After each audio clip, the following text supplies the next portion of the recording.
சிலர் ஆசைக்கும் தேவைக்கும் வாழ்வுக்கும் வசதிக்கும் ஊரார் கால் பிடிப்பார்.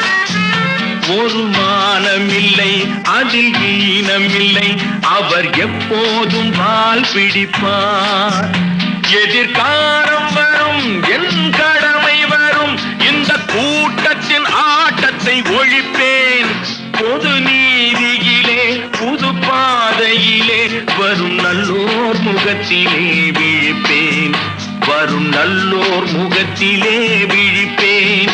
நான் ஆணையிட்டால் அது நடந்து விட்டால் இங்கு ஏழைகள் வேதனை படமாட்டார். உயிர் உள்ளவரை ஒரு துன்பமில்லை, அவர் கண்ணீர் கடலிலே விழமாட்டார். அவர் கண்ணீர் கடலிலே